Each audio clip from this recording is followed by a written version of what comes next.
नमस्कार मित्रों, मैं हूं भूपेंद्र सिंह राठौड़। आपके सामने फिर से एक नया वीडियो लेकर प्रस्तुत हुआ हूं। आज के वीडियो का शीर्षक रहेगा चरण स्पर्श में है महान शक्तियां। चरण स्पर्श में है महान शक्तियां। मित्रों, हमारे सनातन धर्म की बहुत ही अच्छी संस्कृति कहें या सभ्यता कहें, अपने से बड़े बुजुर्गों के चरण स्पर्श करना। मित्रों, बहुत से लोग ये जानते नहीं हैं कि चरण स्पर्श में कितनी महान शक्तियाँ छुपी होती हैं। मित्रों, बुजुर्गों के चरण स्पर्श करने से आपकी यश, आयु, बल, विद्या सारी चीज़ें बढ़ती हैं। मैं ये दावे के साथ कह सकता हूँ मित्रों, अगर देवराज इंद्र भी अगर ये कह दे कि इस लड़के की आयु बहुत कम रह गई है, अल्प आयु है, तो मित्रों मैं ये वादा करूँगा कि वो लड़का अपने माता पिता, अपने परिवार के स्वजन जो बड़े हों, उनके सबके चरण स्पर्श करना शुरू कर दे, वो दीर्घायु हो जाएगा। मित्रों, चरण स्पर्श का एक किस्सा मैं महाभारत से आपको बताऊंगा कि मित्रों वह समय था जब पांडव और कौरवों की सेनाएं आमने सामने युद्ध के लिए तैयार थीं। धर्मराज युधिष्ठिर बड़े ही धर्मज्ञ थे, बहुत ही अच्छे सनातनी थे। उन्होंने जब पितामह भीष्म, गुरु द्रोणाचार्य, गुरु कृपाचार्य को अपने सम्मुख देखा तो वह अपने रथ से उतर गए। जब उनके भाई उनके पीछे चलने लगे और पूछा कि भैया आप कहाँ जा रहे हो, तो उन्होंने कहा पितामह भीष्म, गुरु द्रोणाचार्य और कृपाचार्य के चरण स्पर्श करके आशीर्वाद ले लिया जाए। तो मित्रों, जब पांचों भाई पितामह भीष्म के चरण स्पर्श करने गए और चरण स्पर्श किए तो पितामह भीष्म ने उन्हें विजयी भव का आशीर्वाद दिया। इसी प्रकार गुरु द्रोणाचार्य, गुरु कृपाचार्य ने भी विजयी भव का आशीर्वाद दिया। बाद में मित्रों युद्ध चालू हो गया। युद्ध के कई दिन हो गए। दुर्योधन ने पितामह भीष्म से कहा कि पितामह, आप कभी भी पांडवों का अहित नहीं चाहते हैं, आप हमारी सेना के सेनापति अवश्य हैं, लेकिन फिर भी आप पांडवों की ही विजय चाहते हैं। तो पितामह भीष्म ने दुर्योधन को जवाब दिया कि दुर्योधन, जिस प्रकार से तुम हमारे पौत्र हो उसी प्रकार से पांडव भी हमारे पौत्र हैं। हम अपने द्वारा किसी भी पांडव का हताहत नहीं करेंगे, युद्ध में वध नहीं करेंगे। तुम्हें अगर ऐसा लगता है कि हम पांडवों की ही विजय चाहते हैं तो हम आज से रोज़ 10,000 महारथी मार दिया करेंगे। तो मित्रों 3-4 दिन हो गए, पितामह भीष्म बराबर 10,000 महारथी मार दिया करते थे।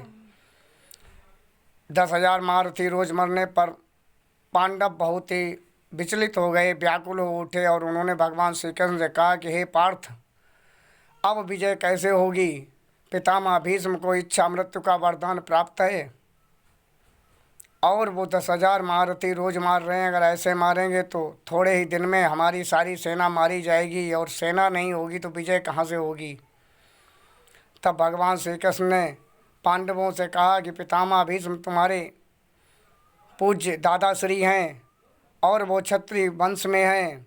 उन्होंने तुम्हें विजयी भव का आशीर्वाद दिया था। आज शाम को जाओ और उनके चरण स्पर्श करके उनसे बोलना कि पितामह, हम आपकी दी हुई चीज़ वापस करने आए हैं।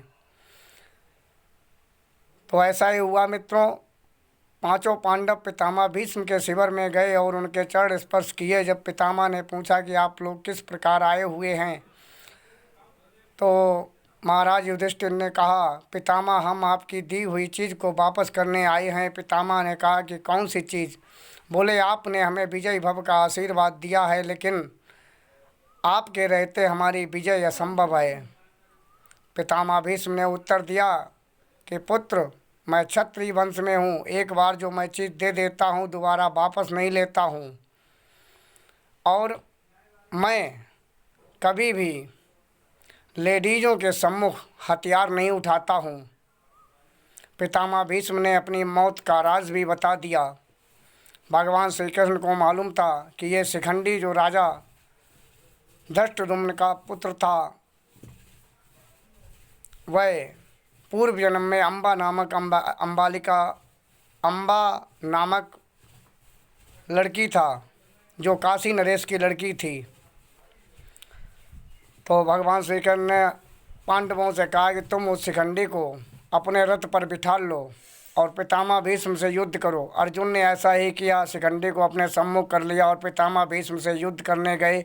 पितामह भीष्म ने अपने हथियार रख दिए। इस प्रकार पितामह भीष्म को अर्जुन ने धराशायी कर दिया। तो मित्रों, ये थी चरण स्पर्श की शक्ति।